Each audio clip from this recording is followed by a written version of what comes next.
Nerds, happy Sunday and welcome to our live chat. We are actually pretty punctual today, which I think is a good sign. Today we are talking about all things related to the writing process, which can pretty much involve anything writing related. So if you have any writing process or writing questions, let us know in the comments. Also feel free to answer along to any of the things we are discussing here. We're going to try to cover as much of the writing process as we can, although I'm sure we will get distracted. So, first up, the question is, where do your ideas come from? Because that is the beginning of any writing process. So, Erin, you're first. Of course I'm first.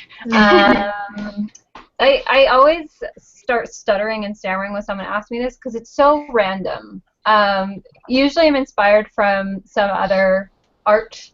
Like I actually just did a video on that because Megan's story that I was beta reading for her super inspired me because it's so amazing and awesome. Hopefully you guys will get to read it someday. So good. But it's so good.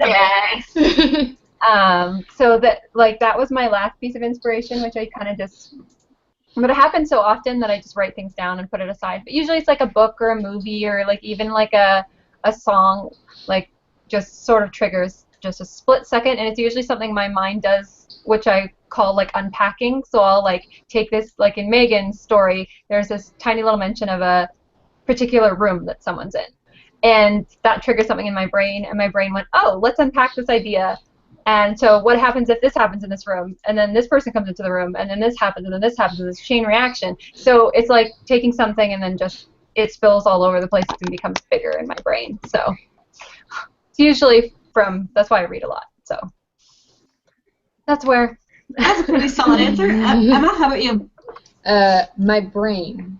Why did I just say that? But no, my answer is really similar to Erin's. I mean, stories come from like all over the place. Like sometimes it is like reading another book and it's just like one little mention of something, or like one character or something, or like sometimes it can be like some art that I see on like Pinterest or something that I want to like tell the story of that picture, or it's something, a song, or like the story I'm working on right now like kind of started with a dream I had and then like just sprung from there into like other things, types of things I'd been wanting to write. Like the dream gave me an idea for like a relationship between some characters, and then it came from that. So yeah, it depends. Lots of different places. I want to say everything. It's just sometimes it's art, sometimes it's songs, sometimes it's people I see walking by on the street.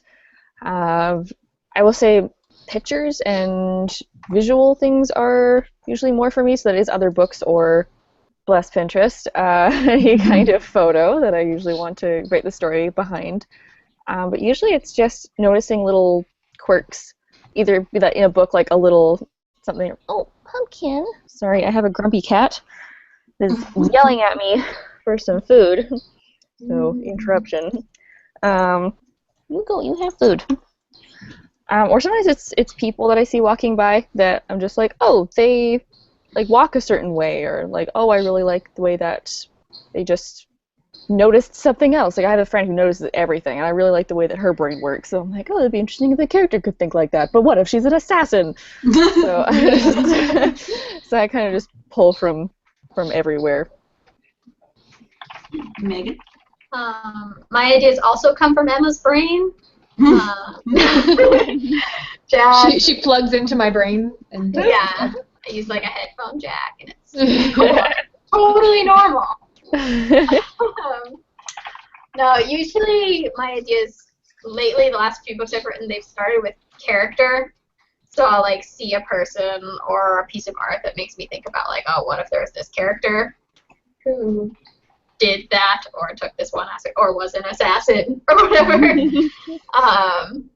And then I kind of just walk around with it for as long as it takes, and I'm not sure exactly how it happened, but somehow from like thinking about that person and pondering like what scenarios they would find themselves in and how they would react to them, after long enough, there's always a first line that comes to me, and I wait until the first line comes to me, and that's when I start like the rest of the idea. For me, dreams is a big one. A lot of the ideas I'm most excited about have come from dreams, because I had this whole phase where I was like, I don't know what changed, but I was never in my own dreams, so it's just like watching movies all the time. And I got great ideas from that. I grew out of it, though, which is really disappointing, so I'm hoping to grow back into it at some point. And then a lot of them, I have this idea vault folder in Evernote that's just like ideas that aren't developed yet. I'm looking at a lot of them, trying to remember where they came from. And a lot of them kind of developed from books I wanted to read. I'm like, I wish there was a book like this. And then I just kind of, somehow an idea comes from that, and I'll write down what I have and kind of wait for it to grow into a full-fledged idea. Which brings us to the next question of, how do you know when your idea is ready to be your next actual project? No particular order, just do your thing. I'd say one way I know is when it's like the only thing I can think about. Mm-hmm. That's always a big one. Like the story I'm working on right now wasn't what I planned to be working on. I had like other things that I had already like written down notes on that I wanted to work on next, but then like this idea wouldn't leave me alone, so I was like, fine, I'll write this one. Yeah, same. I would just second that. It's pretty much when I pretty much, like I said, write everything down and put it aside, and then if the idea keeps occurring to me or my brain expands on it, then I know that, okay, this is the next one because I can't shut up about it. See, for me, I can get obsessed about ideas like that, but it doesn't always mean they're like ready, because I'll get really excited about world building usually, but realize I have no plot or characters. So it's really once I have all three of those things. Sometimes I do have to force one of them, but I have to have at least two before I can start building something. Otherwise, I'll just obsess about the world building and then sit down to write and get nowhere. Yeah, that's true. I always end up with characters and no plot or world. Me too. I can never get characters, ever. I always have all this character. I'm like, the character's going to go through this development, and these are going to be their relationships, and I'm like, oh, I don't actually have a plot. But what are they doing? What's actually the conflict? I don't know. Yeah. I need to so borrow your funny. guys' brains. My Usually I last have couple ideas for scenes, and then I'm like, how'd they get there? I don't know.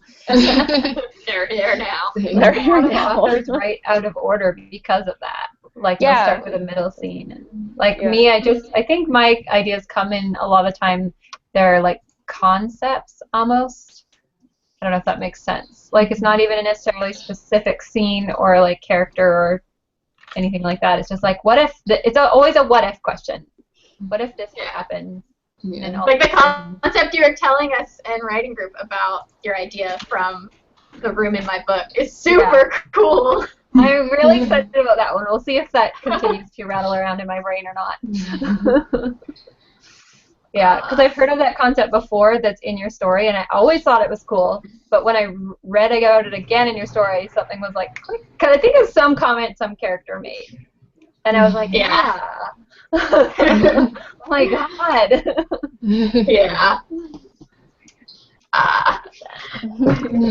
Megan, Nobel for inspiration.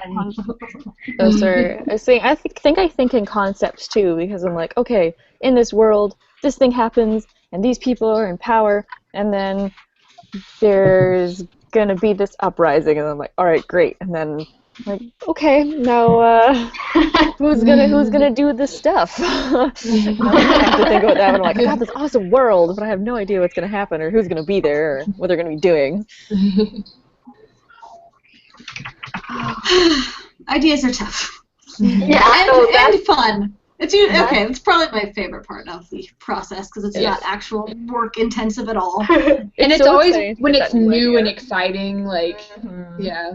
That's a good question, though, like, if you just have a world or a concept, how do you guys develop a character? Just pick a name, or do you wait for more inspiration to hit you? What do you do? If I'm excited enough about it, I just kind of keep working off it right away. So by then I'm just like, okay, well then I can add this and I can add this. And for characters, I don't know, it's kind of weird. I usually have to have a name at least attached to someone before I can start writing them.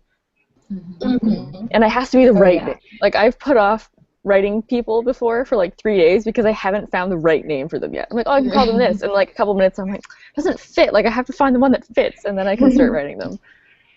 Yeah. One of the things I like to do, whether it's like I have plot and nothing else or character and nothing else, is I like to try and find whatever category it is I'm trying to find that will be in the most conflict with the aspect of the story that I already have. So if I have a world, then I want to come up with a character who's going to have the hardest time navigating that world or that plot. Or like if I have a plot, then I want to create a world that's going to make getting through that plot more difficult. That's cool. That's a good idea. Yeah. I know I sometimes can find things like if I go, because I have a little notebook where I write down all the little ideas that I have, and sometimes I'll go back and like find something else that can fit into the story if I'm missing a piece. Like I know my current work in progress, like I said, it was a dream and it was like an interaction between two characters, and I knew that I needed them to be like part of a really close group of friends, and I knew that like what I dreamed about was something that couldn't happen until like a later book.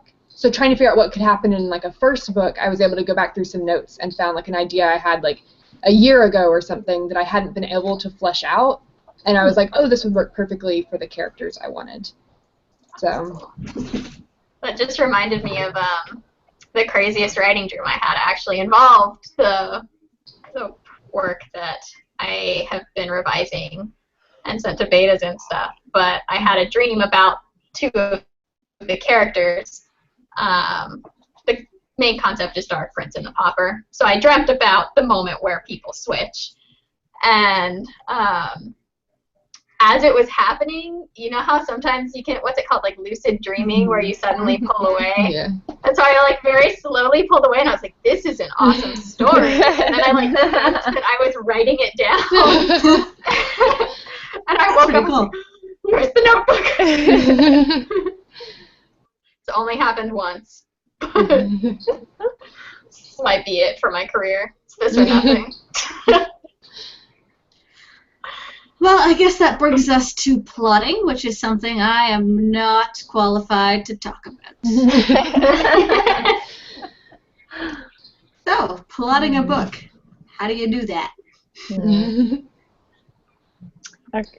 I'm a little bit in between plotting and pantsing just because, again, like I said earlier, it's when I get the idea. Sometimes it's the beginning and sometimes it's the end. So I'll just get the idea for the scene or the concept or what have you and just build on that. So I've written books where I've started writing way out of order, and I've written the end first or I've written the beginning first, and then just kind of like, you know, clump pieces together into a story. And then some of them I just plot from the very like start to finish. And the one I have right now, my current manuscript, is kind of frustrating because I plotted into about halfway, and then I plotted the end. So it's like all of the, I suppose, rising action is not there, and I'm like, but that's really important stuff. Like, really important stuff. I've gotten like half of it, but so far it's just kind of like awkwardly, there's some holes that I need to fill in. For me, it's really hard to say how I plot because it's different every time. Depending on the story, like the one I'm revising right now, so complicated, the plot's so ridiculously complicated that I had to go back, even after I'd written it, and map everything out and be like, okay, this is happening in book 2, this is happening in book 3, so I can't mention this, but I need to lay seeds for that, and that I actually had to plot out in extreme detail, as you know, to make sure I didn't shoot myself in the foot for later books. But I'm usually more of like an astronauter, which is what I guess we call it. Just floating around, but like still tethered a little bit to that plot line, that outline. So. Yeah. I definitely like have to plot and outline some. Like I get very stuck if I haven't outlined anything, but it's also difficult for me. But I know I've like talked about it a million times, but I always use 4-part story structure. Like I'll go through and just write down all the ideas I have, which are usually just character development ideas, like I said earlier, and a few things about the plot. And then I'll go into 4-part story structure, and I'll like figure out what things I'm missing, like what plot points I need, and then I'll figure out like what could work into the story, knowing my characters, my antagonist. And sometimes it helps me like figure out who my antagonist is, and just helps me fill in all the empty spaces I need before I start writing. Yeah. I do kind of similarly, but I do 3-act structure, and so I like to come up with, like, I write down all my ideas, just like you said, and then I come up with, like, what would be the inciting incident, what would be plot point 1, plot point 2, and the climax of the book.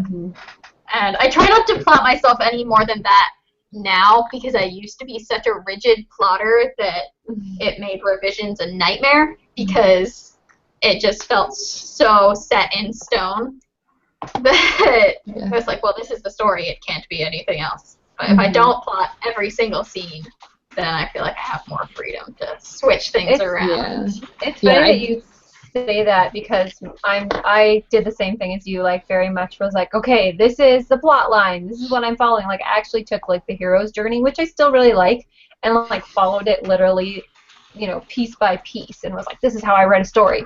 And that was the one that won the pitch wars, but at the same time every single agent that initially loved it but wanted revisions said it's too, like, the story's too stiff, like it's too mechanical in how it unfolds. And that's because I realized, because I stuck to that plot line so much that the story actually suffered for it. Yeah, I sometimes, if I'm like, because I figure out those plot points, and then I maybe write down a few things about, like, oh, well, during like this first part, these are some of the, like, these are where my characters need to get. That way I like have some guidance. But sometimes if I'm stuck, I will be like, oh, in the next couple scenes, these are all the things that need to happen. And even plotting like that, it ends up changing as I write it. Like, I'm like, these are all the things that are going to happen, and this is the order they're going to happen in, and then the order always ends up changing because, like, it's always different when you're actually writing it than when you're plotting it down. Mm-hmm. I remember one time when I was working on the very first manuscript I ever finished and fully wrote.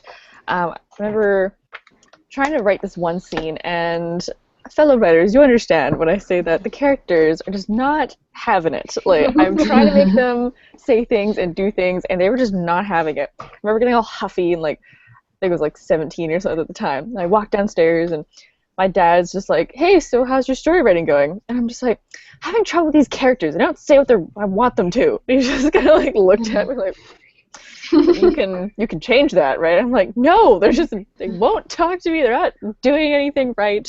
So I think I ended up adding 3 extra chapters because I had to work my way out of what I had put them into. Because they just didn't want to do what I wanted them to do. Mm-hmm. Yeah. Yeah. All right, we have a plotting-related question that I have to find again. Casey John 08 asks, but is plotting necessary? Like, sometimes they just write a scene and the plot comes along. Yeah, that's called pantsing. That is called pantsing. That's a legitimate thing. Yeah. Co-writers do it. In fact, Stephen King swears against plotting, which I don't agree with, even though I think the man is a genius otherwise and read his book on writing over and over. But he is very firmly anti-plotting and thinks it stifles your creativity. So to each his own, right? And to be fair, the very little criticism I've seen of Stephen King is usually for his endings, which is something I agree with on some of the books I've read, which is a lack of plotting problem that you just kind of see where it happens to go and hope for the best. Hope it leads to a satisfying. Oh, and sometimes it's brilliant, and then sometimes it flops. If you do stuff like that, and when you write as many books and produce as many books and put them out as he does, then you're gonna have some flops. Yeah, I will say, I think pantsing is a totally legitimate way to write if you want to do it. But I have encountered some books that I could tell were pantsed because they were really well written and really good books, but then by the end there was just so much stuff that was all tangled together, and you could tell it was difficult for the author to figure out. I don't know. So it is something to be careful with if you are going to be pantsing. Yeah, I mean, to not let the story run away. Yeah. Just like with plotting, you can't let the story control your characters. With pantsing, you don't want your characters to run away with the story. Yeah. And really, if you're going to pants, you just need to be prepared to edit more, in theory. I'm trying to convert myself to a plotter. I'm not sure I was ever a pantser, more the astronaut thing, but the more I'm learning about figuring out where your story is going ahead of time seems to trim a lot of time off editing, and I'd rather do more time on the writing and be happier with that result than have to really drastically change things because I pantsed myself into something. Yeah. The novel that I'm co-writing with my friend Kyra, we started with we started with nothing. We just knew we wanted to write a book together. And then we had 2 idea nuggets and just we're almost finished, and the entire book has been pants, basically. And I will say that coming up with an ending has been a nightmare because we knew like roughly where we were headed, but we created all of these problems building up to it, like, oh, won't this be fun? And then this will be fun, and then I'll make the lives miserable this way, and, you know, this will be hell, let's do that. And now there's like 12 life or death situations all coming together, and it's very, very difficult to come up with an ending that way.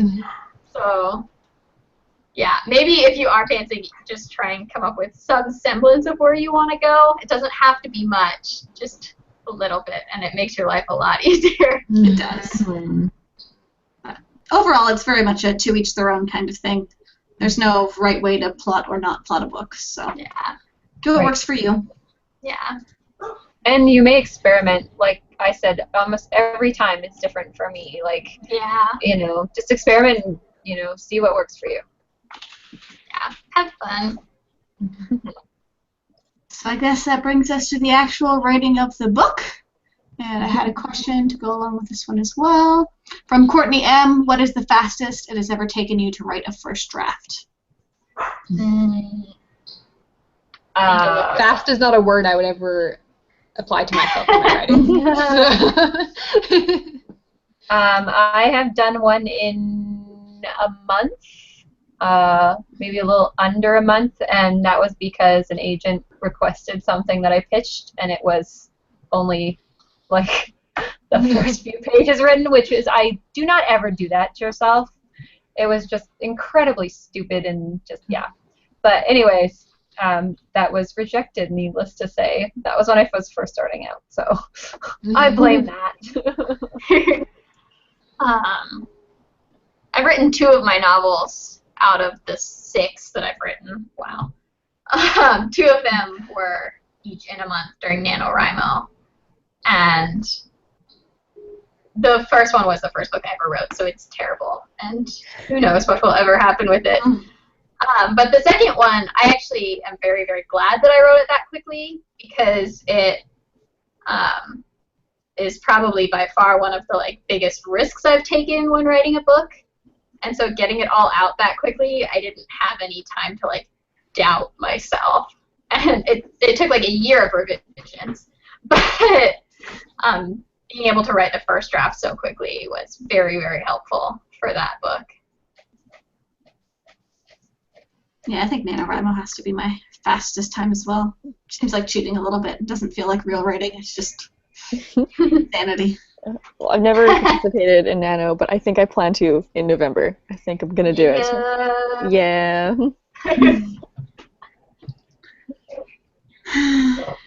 Anyone else? No, my first manuscript I ever wrote took me 2 years. So. They didn't ask if it was fast, just what is the fastest? Yeah. I know, but I can't remember if there's been anything Emma else. doesn't want to talk about it. She's No. left.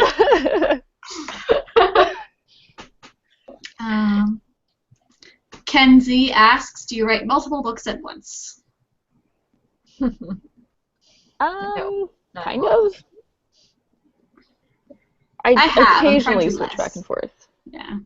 It's good for me to help like keep momentum going, but I find the focus kind of kills my chance of finishing either one of them. Yeah. So I'm trying to get into kind of a headspace where I can write one while I'm editing another one. That's what I do. Yeah, that's a good idea. Mm-hmm. So I'm still working on multiple things at a time if I need to like take a break from something, but I'm trying to spend less time writing the same book. Yeah. I really like that because then like when you inevitably get stuck on one of them, there is something else that you can work on that won't necessarily like when you're revising, you're in a different headspace than when you're drafting. And so I find it's easier to switch from a book I'm revising to a book I'm drafting rather than between 2 books that I'm drafting. Yeah. Welcome back, Emma. Hi. We Turns out stopped my computer talking wasn't about. plugged in. Oh no. We thought it was us. That's why we stopped talking about how long it takes to write books.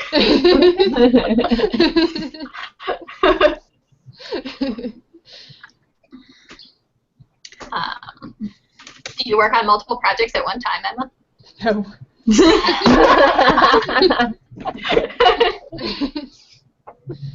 All right, That sounds like a another terrible idea to me.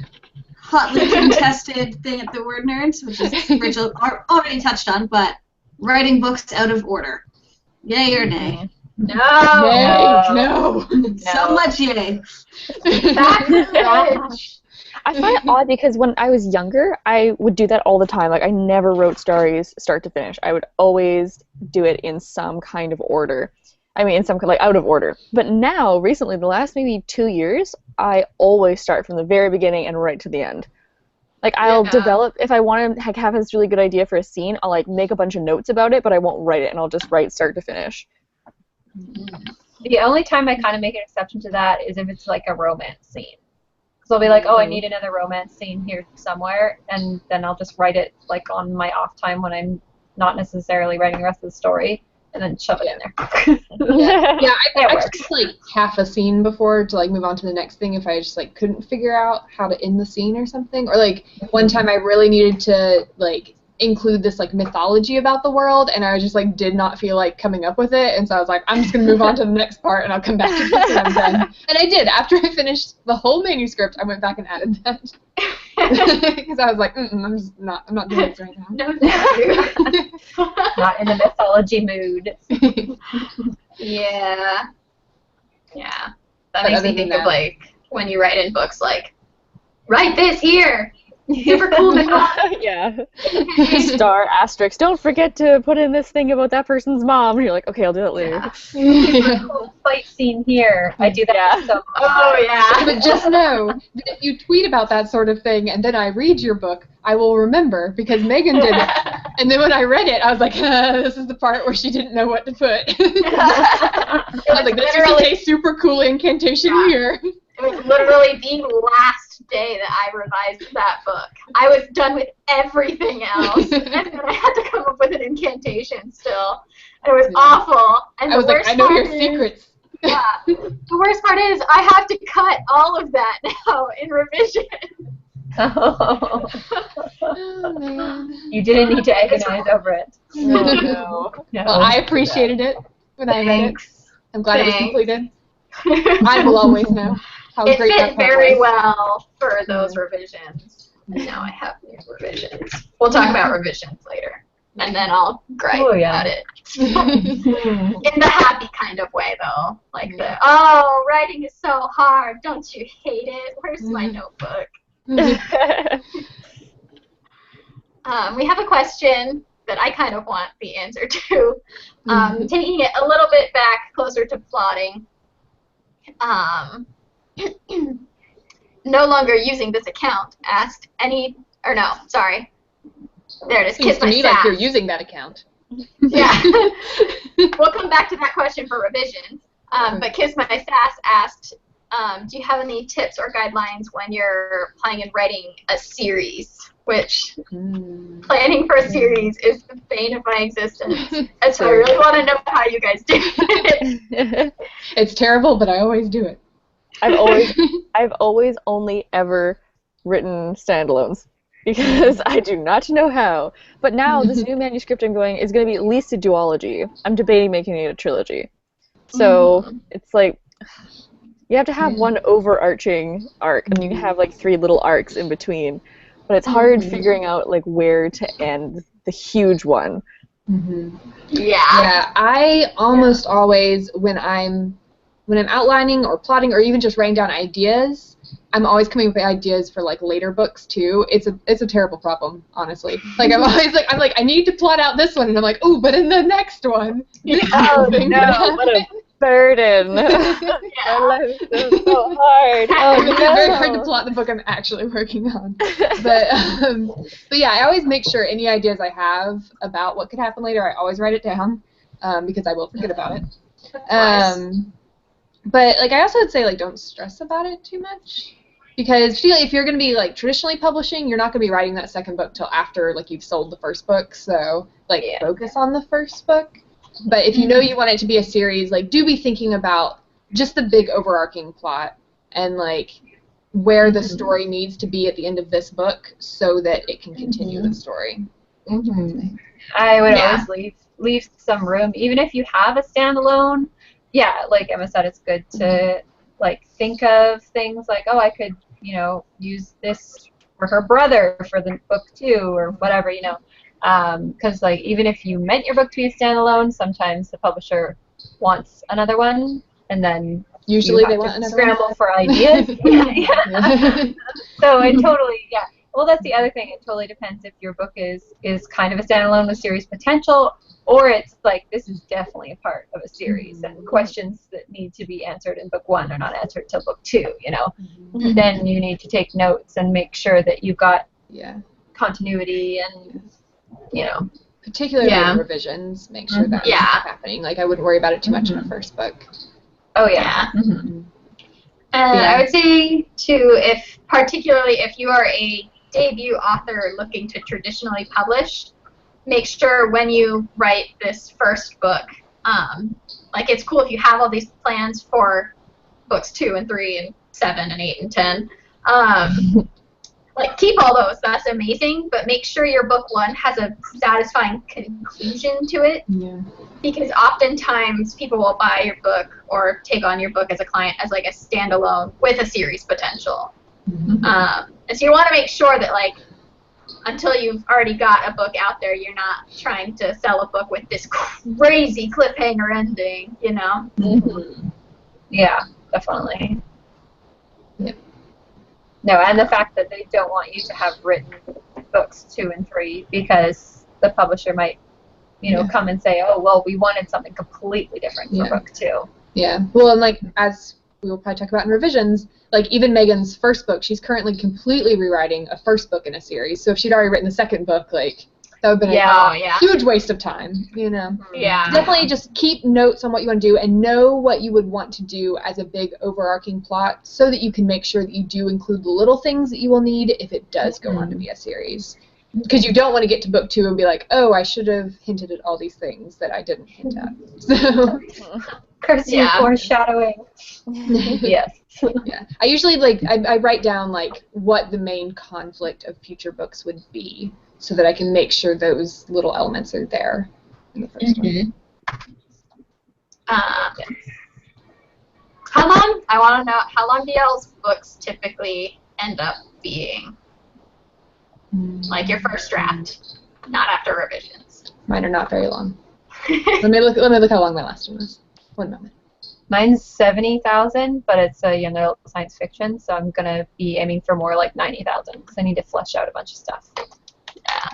Mine are around the 90 to 100,000, but I overwrite everything. You're so lucky. I'm so jealous of that.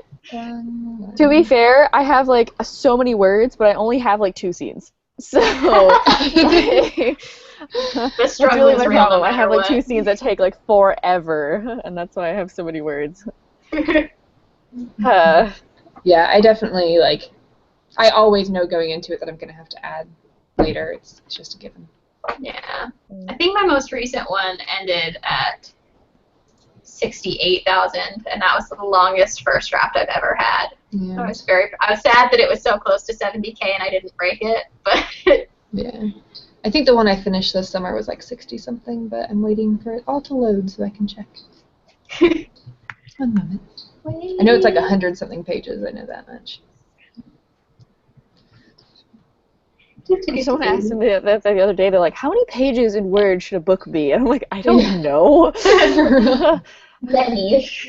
Like, I don't even know what my first manuscript, like how long it is or how many pages it takes. I don't know. Yeah. And we all write mostly like sci-fi, fantasy, genre type fiction, which tends to be on the longer end, whereas if you're like a contemporary author, you can get away with much shorter and still have a very satisfying, complete story. Yes, 67,000 words. That's how long my last one was. Oh, you! Yeah. I was so happy about that, too. I thought it was going to be like 40. I got really worried halfway through. I was like, this isn't going to be long enough. Yeah. We had a question. How do you decide what story to tell? From Vanessa B. When you have like lots of ideas. I think a lot of the things I think of are things that I really wouldn't want to happen to me. And then I'm like, but if it did, this would happen, and I'll tell that person's story. not quite entirely sure what you mean by that. Are you talking about like which character, or just if you have a whole bunch of ideas, like what story to tell, I think that's what or she means. Yeah. I think? Like, I'm usually like a combination of like what I have the most fleshed out ideas for, obviously, because if all I have is like a very bare concept, it's probably not going to be what I work on. But what I have like the most fleshed out idea for, and like what is like capturing me, because if I'm not like constantly thinking about it, then it's probably not something that's going to like keep me engaged long enough to write the whole thing. So. Yeah, same with me. It just has to be something that I keep coming back to. If it's something I just have that idea and then I'm kind of like, oh, cool, write it down, forget about it, then obviously it's just not going to happen. So it needs to kind of keep reoccurring to me. Yeah. Yeah. What do you guys do first thing after you finish a first draft? Let it sit. Don't touch it. Sleep. Yeah.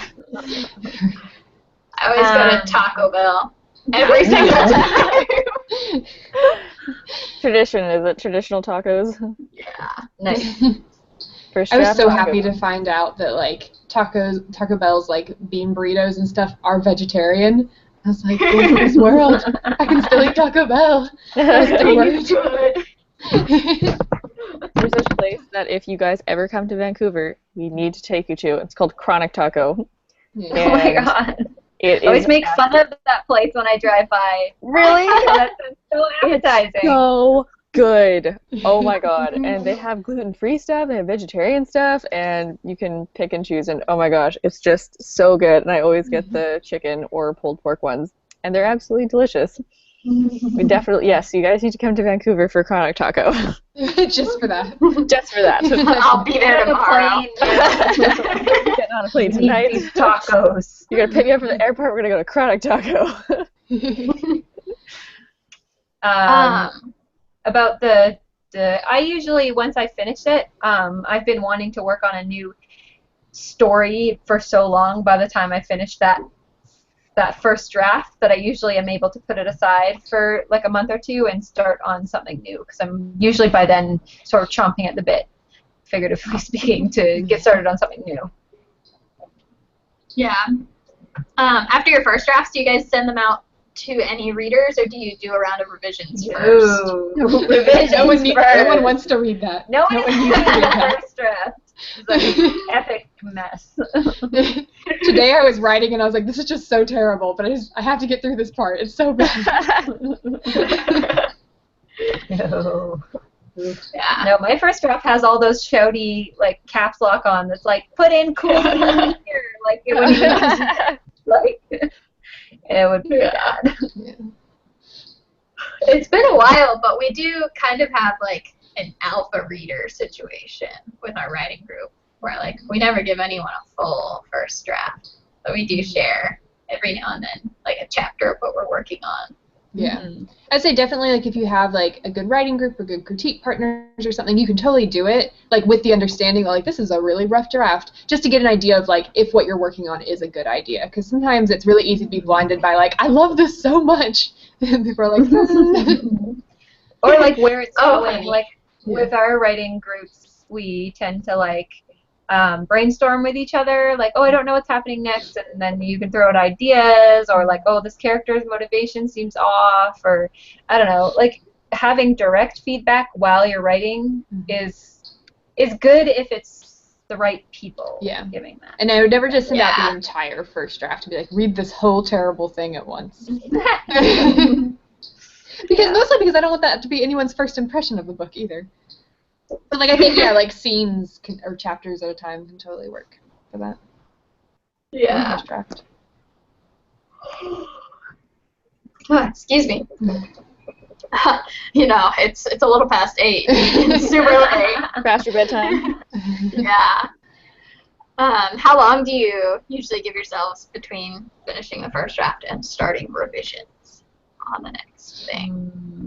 A month at least. Yeah. I don't know. It's just whenever I feel like it. Yeah. That's how I've been lately. For me, it has to be that when I come back to it, I want it to just feel a little bit foreign. Like, I know I wrote it, but I can't quite remember writing that part, or like, you know, it seems a little bit like someone else has written it, and then I can be much more objective about hacking and slashing the pages. Yeah. Agreed. Let me double check the comments. Kelly had to leave to do a dog thing. There's a missing dog. And so she was handling the questions, so I'm really sorry if I jump over your question. I will look too.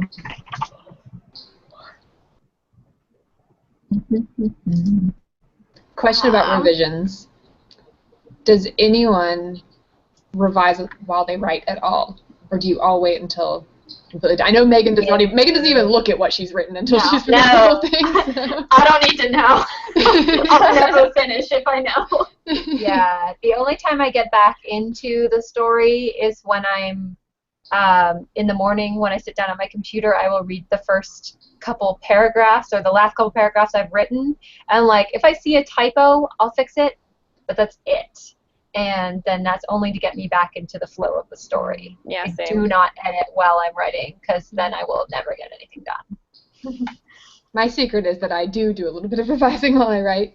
Which is probably why it takes me so long. But I don't do a ton. But yeah, like if I because I'll usually particularly if it's been a while since I've sat down and written on a project, I'll look over some of the things I've recently read or recently written, and I might change some things if I notice things need to be changed. Or if I write a line, I'm like, that's terrible, I will totally erase it and rewrite it. But also sometimes, because I write by hand a good amount of time, and if I write by hand, usually a day or two later, I'll type it up and I'll change things while I type. That's true. I do that if I handwrite it.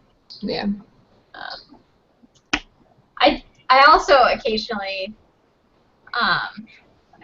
now that I'm a better writer than when I wrote the first book I ever wrote, there'll be a scene that I absolutely love that in revisions gets almost nothing changed because I love it so much. And so if I am feeling kind of like I'm in a slump, I'll go back and read that one scene. So I can build my confidence. I'm like, oh well, all the other scenes suck, but this one is awesome.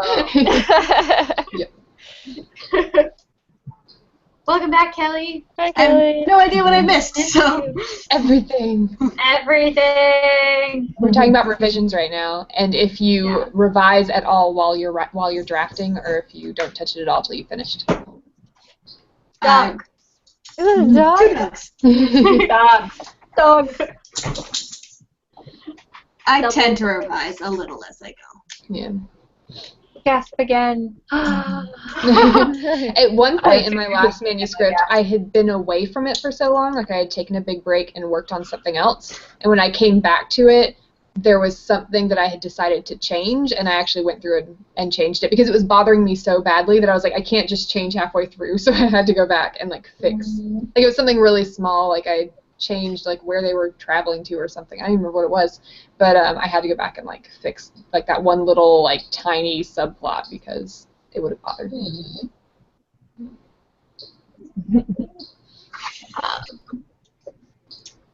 So when you guys start revisions, what do you start with after the break? I try to sit down and read the whole thing through, if I can, in one go. And then write a list in a separate notebook, not on the manuscript, of the individual really big picture things I see. Glaring horrible mistakes. Yeah. Yeah. Big What's picture's that? always first. Yes. Glaring horrible mistakes. Yeah. Exactly. Yeah. Nothing else can go on until this stuff is fixed. Yeah. Yeah. Pretty much. There are usually quite a few of those. Yes. And it's All the big very inconsistencies. yeah. Although I will say, I don't go and fix them immediately, before I go on to other things, because I don't know what I'm going to cut. So, if there's a pacing problem, I'm not necessarily going to go dive it right in and fix that. Yeah. I'm like, well, maybe I will cut this entire scene. So I will actually, take those notes and then divide them into, smaller sections so it's more manageable. and then like into pacing, plot, character setting type thing. Yeah, they do the same thing. I don't do pacing though. I should try that. Yeah, because plot and good. pacing, I treat those as kind of separate things, because plot can be like, oh, that plot twist doesn't work anymore, and pacing can be like, this scene is just way too slow, you know. But people tend to lump them together, but no. Yeah. I feel you, man. I don't know what's wrong with me today. Stop yawning, you're going to make us all I'm yawn. so sorry. I was up till 3 a.m. yesterday playing Game of Thrones Risk, the board game. Oh, it's so much fun. I conquered all of the North. Oh, sure. Pretty That happy was with my myself Saturday with night, that. too. Yeah, playing board games until 3 a.m. It was fun, but I'm very tired.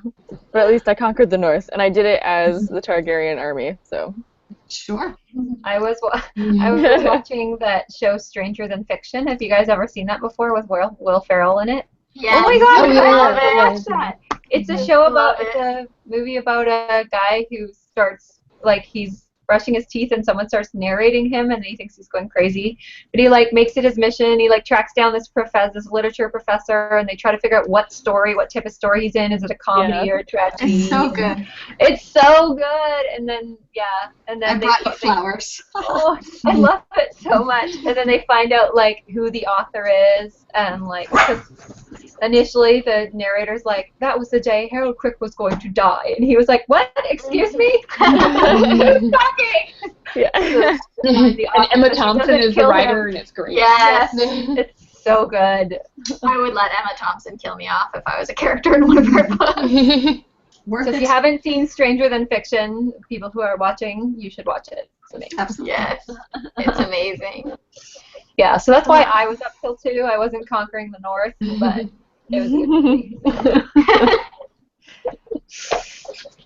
good. We had a question from Janessa. What word count should you aim for when writing contemporary? And then went on to talk about word counts for most YA books. And actually, from what I found, most YA contemporaries are 50 to 60,000 once they're published and stuff.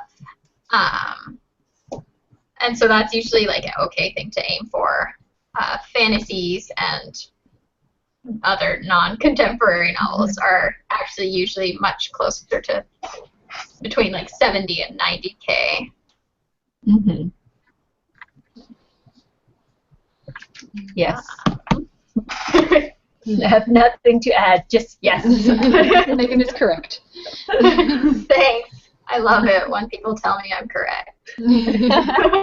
You just tell me I'm right all the time, please. God, tell me I'm pretty.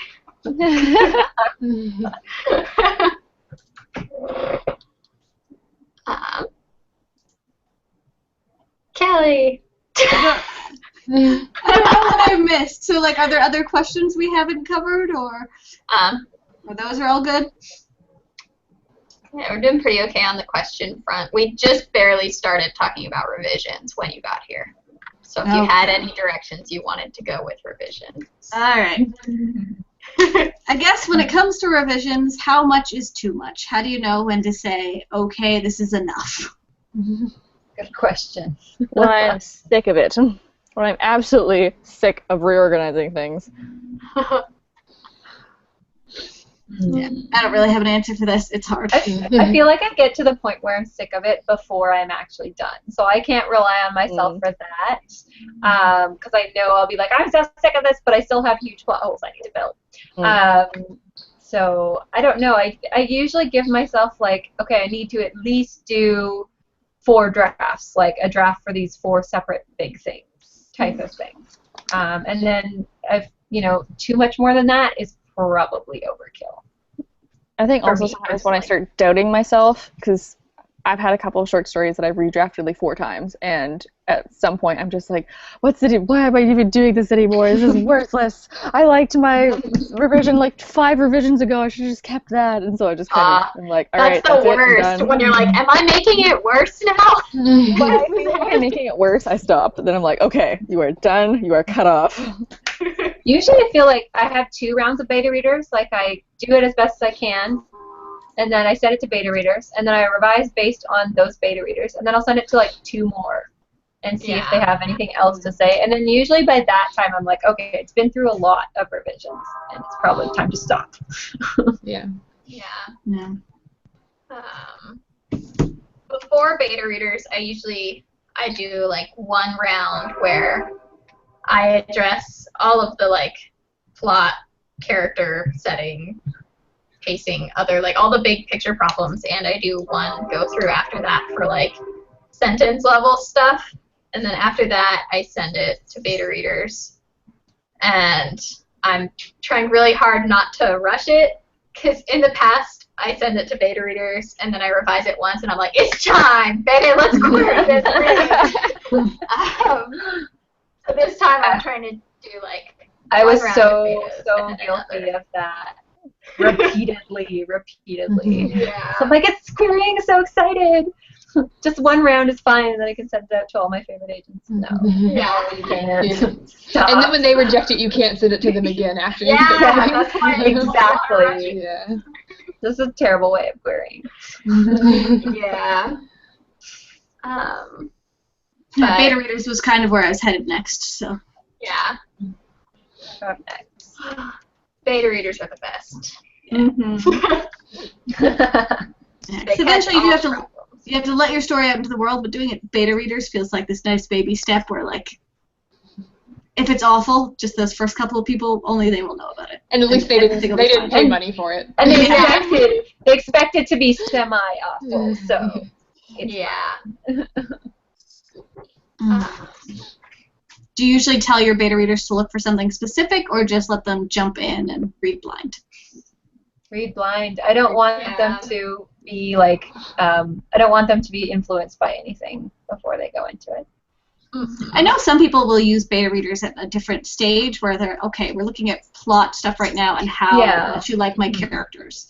So it's kind of a little different from like the final beta reading phase where you're just basically looking for people to say, this isn't the worst thing I've ever read. Yeah. Versus those like trusted writer friends who can help you shape the story a bit more. That's true. Pretty much. Yeah, I mean, if you think you might have an actual, like, I need someone to read this and see if it's a problem, then yeah. I don't even think like areas you know you're weak in, where it's like I'm not sure I can be the best judge of how well my romance scenes are or something. I might say, hey, look at this in particular. Like, don't give them any specific directions, but like, let me know what you think about this. If nothing else, just so you can learn to be better in the future. True. Mm-hmm. Yeah. There another phase of the writing process I'm forgetting. What do you guys do when someone tells you that you have to make a really, really, really big revision and you're freaking out? Not that this has happened to Megan. Really. This has happened to me, so I can say something about that. I definitely, I definitely always like acknowledge that I can freak out a little bit, and it's okay to freak out a little bit.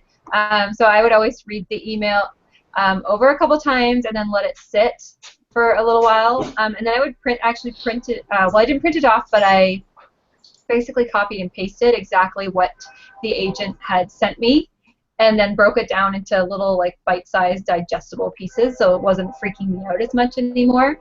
And then I basically just did the same thing I always do with my own plot notes, which is separate them into categories and be like, okay, I'm going to tackle this one first, then I'm going to tackle these. And basically just making it less daunting on yourself when you break it down. But like really resting on it is something that I found is really important, because I had this a couple times, and the one time I really messed it up and I hugely dropped the ball. When I look back on it, I know that I really screwed that one up because I dove into it too fast. I basically read the email and was like, great, okay, let's do this. And I didn't do it like I should have. And the other one, I actually did what I said I did and just like chilled a little bit, thought about it, read it over a bunch of times, and then applied it like a step at a time. And took my time with it rather than just like charging into it and trying to do it as fast as I could so I could send it back because, oh my God, exciting. And like I know with Aaron and Megan's situation specifically, it's more agent-based, but also keep in mind who the advice is coming from and exactly what it means to have to make a big change, because no one can make you do something to your story, so make sure it's something you're comfortable with. If it's just one beta reader who didn't like a certain element of your book that you love, it's okay to say, I'm going to keep my story the way it is. Like, absolutely. No one can, unless you're looking at like an editor for an already signed book, and have to is always going to be kind of subjective. So make sure you include your own opinion. Don't just let someone else overwrite it. Yeah, and even if they are an agent, like I did have a literary agent at one time say, "Hey, I love your story, but can you change all of it?" It was basically like, "I like the first 50 pages. Can you change the rest?" And she had very specific ideas what she wanted, where she wanted it to go, and I really disagreed with it. And I ended up not doing any of it. So like, even if you know they're an industry expert or they're like a really great beta reader and your friend swears by them or whatever, it's your story. And so no judgment. Yeah. And that was actually the biggest thing in the notes I was given from a beta reader, we'll call it, was like this person knew the industry very, very well and had talked to a lot of people and let me know, like, hey, you've written a book that is really awesome, but your magic system is impossible to sell. Like, 100%. We haven't been able to find anyone who can sell it. And so it's totally up to you, but, like, you should consider changing this. And that was terrible. But good. It's worthwhile to keep an open mind as well, because sometimes an idea is going to be a great one, but it isn't something you would have usually considered. So be sure that just because it's not what you came up with originally, that you're not writing it off, because it could be awesome. Yeah, like I'd like think through what you could do differently, because I would say with Megan's situation, her idea that she's come up with because of the suggestion is really cool. It's so so like think it through, because like Kelly said, it might be something you wouldn't have thought of yourself, but now that you're in the situation, you can come up with a really cool idea that makes the story even better. Yeah, and I guess when it comes down to it, you have to think about, like, what is the heart of your story. Like, what is the story that you're trying to tell once you peel back all of the layers of muscle and bone and stuff? Like, what is the heart of it? And for me, the heart wasn't the magic, it was the characters. And seeing, like, or trying to think of a way I could come up with different magic almost, like, made the characters better, which was what I really care the most about. So, yeah, totally. But I haven't actually started, well, beyond idea boarding. I haven't actually started the revisions, though. So in a couple of weeks, it might be like, this is terrible! Why did I ever think this was a good idea? You'll always go through a panic stage when you start ripping apart your own work. That's totally normal. It's just completely panicking. Yeah. It will be okay. Yeah, you will get through the revisions someday. All right. Well, we're at the hour mark. Were there any other questions we wanted to touch on from anyone? I'm sure there are. Let me refresh it.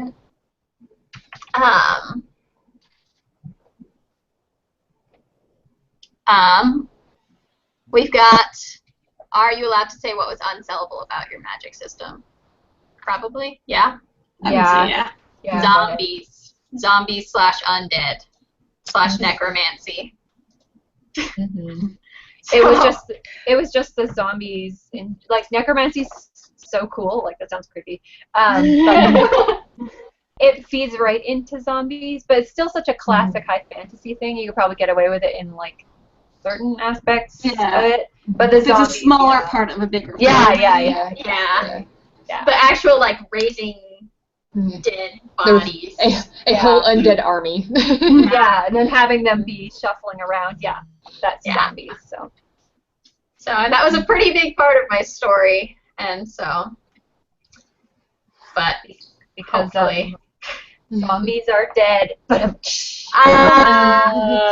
answer that joke. You've been so full of great puns through this whole experience. I can't help myself, it just comes out. I'm You're sure just there's so another joke in here wonderful. somewhere about like Yeah. them coming back eventually, because anything that isn't big. Zombie come back. But yeah, so if you have a zombie story, don't panic. It's not like they'll be dead forever. Yeah, it's just like I have this book and I'm very close to being ready to query it, and so like if you're writing one right now, there's a pretty high chance that it will be more sellable by the time you're finished and done revising. Yeah, well, even especially if you have like an incredible twist on it, or like Yeah, something completely unheard of with the, yeah, I don't know. You yeah. never There's know. always a way to put a new spin on it. I Yeah. did not. So, Well, you had other things that were really hooky and commercial and exciting. Yeah. It wasn't the zombies part, so. But Yeah. yeah. I emailed my writing group immediately after I had received the suggestion. And I was like, oh my gosh, you guys, what do you think? Will this make it better? And the first thing Erin said was, while I love zombies to death, ha ha. Oh, God. So many puns. bad jokes.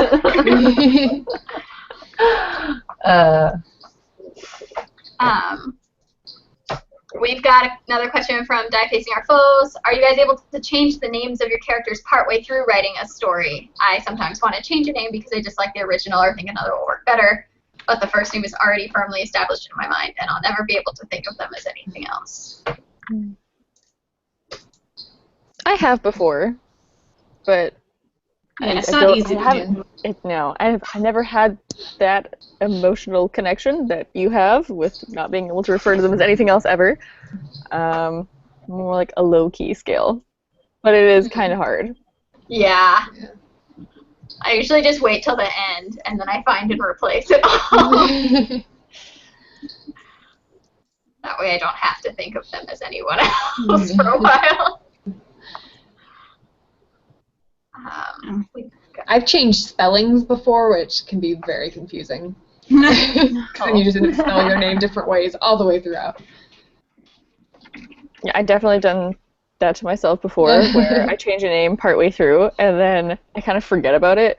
And then, so then when I'm doing revisions, I'm like, who the hell is this person? What are they doing here? And I'm like, oh, right, I changed that guy's name to that. Okay, okay. I changed the name of a city once that like my characters were going to, and like at one point I looked back over the manuscript and there were like 4 different names that I had used within like 20,000 words or something, and I had to like figure out which one I was actually using. They are going to all kinds of places. We have a question from Ellie. After you finish your draft and send it out to critique partners / beta readers, what do you do? Write something new or read to refill your creative well? And if you do take a break, do you feel guilty for not writing? Don't ever feel guilty for reading. Yeah. That is a part It of learning how to depends. write well. Really. Like if there's something I'm super excited to write that I've basically been bribing myself that I have to finish this in order to start that, then I'll definitely jump right in. Yeah. Yeah, seconded. Usually there is something that I'm super excited for, so. But there's nothing wrong with giving yourself a mental rest either. Just be Yeah. aware of how long of a rest you're taking.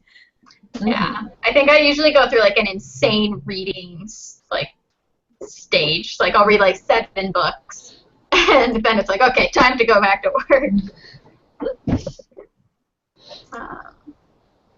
Another question.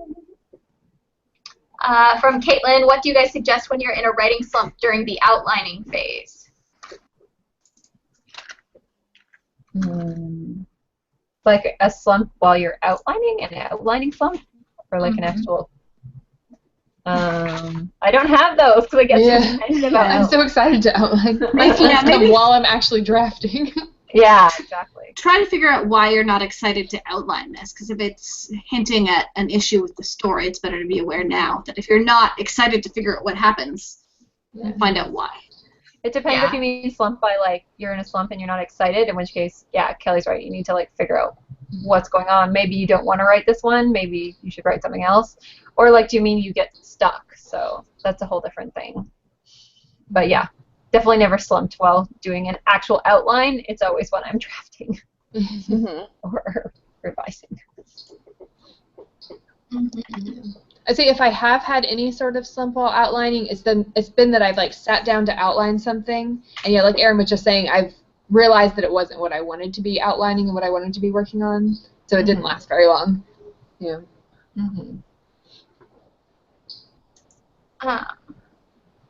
We've got another question from Casey John 08. Something outside of short stories and books, do any of you write poetry? If so, is your process for writing poems different from writing stories? No poetry for me. No poetry. I do sometimes. Stay away. Stay away. Get back. I do sometimes. I think what I write poetry on is sentences that I just come up with that I can't put in my writing anywhere. Because sometimes I'll just come up with an idea or just like a paragraph or just kind of like a stream of consciousness where I'm like, this doesn't fit anywhere, so I'll turn it into a poem. And most of mine don't rhyme. I used to always, like when I was writing poetry when I was younger, I'd make sure everything rhymed. And now I'm like, eh. Yeah.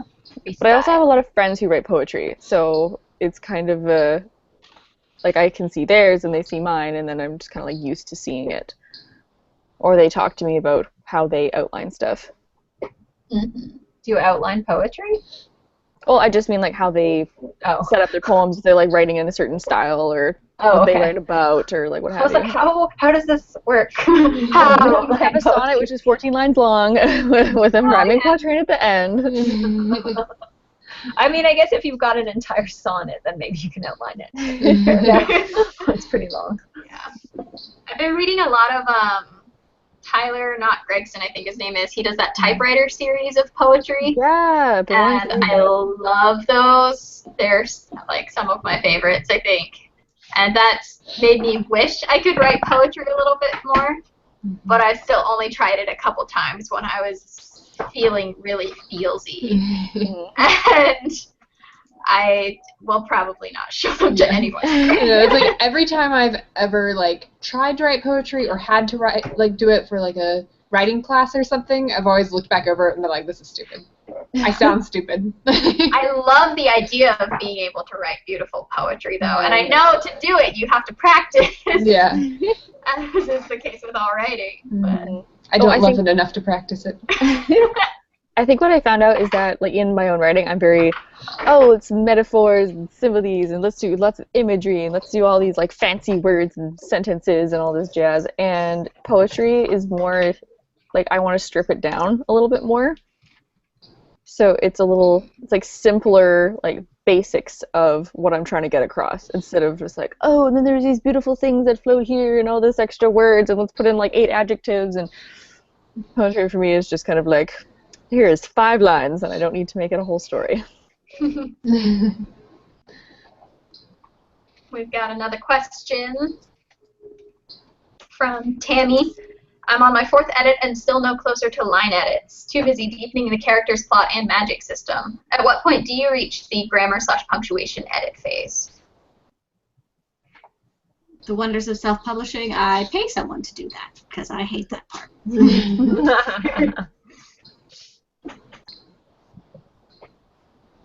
That's usually something you're picking up kind of along the way. Like, you're never going to just see one and skip over it. And also beta readers will find a lot of the ones you don't. Of just this is obviously wrong. I kind of do it as I go. Usually when I'm done writing a scene, I'll kind of glance it over.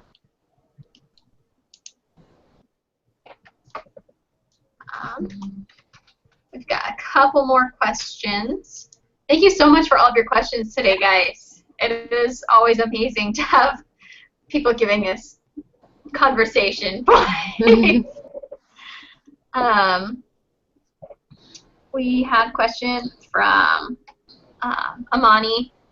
How do you write when you change your plot, i.e. any tips on stopping yourself from editing while writing?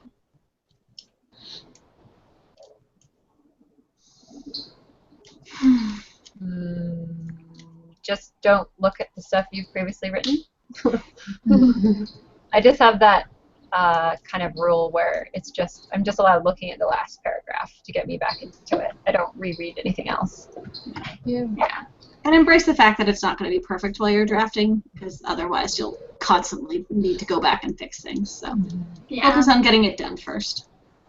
If there's a major plot point that I realize early on that I'm going to need to change, then most of the time I'll make a note, like a comment if it's in Word doc, or like a little note in the information thing in Scrivener saying, like, go back and make it so that this character is here the whole time.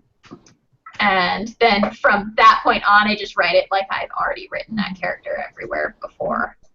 And that's how a lot of the writing advice books I've read say to do it that way. Yeah. Just adapt and move forward. And you can be blissfully ignorant until revision. I would say if it's something really small, like, oh, I just need to make it so, yeah, like this character was in this scene or something, I will potentially just go back and do it. But if it's something really big that's going to take a lot of time, then, yeah, definitely just wait to do it later, or else you're never going to move on. I have a separate file in Scrivener of just, like, notes of things that need to change, and just don't overthink it, just put it in and move on. All right, one more question? All right. This is good because I believe this is a very specific question, but I'm pretty sure it's the last one we have. Question: when Erin did her video where I write, she showed us some of the writing books she uses. There was a book that was, I think, Black and Gold. Just wondering what the name of that writing book was. I'm trying to think of all my writing books. I think the only Black and Gold one I have is like one of the For Dummies books. Hold on. I'm just going to skate out of the video here for a sec. Please hold. Might not be able to find it. Yeah, I think it's like Plotting for Dummies or something. Oh, here it is.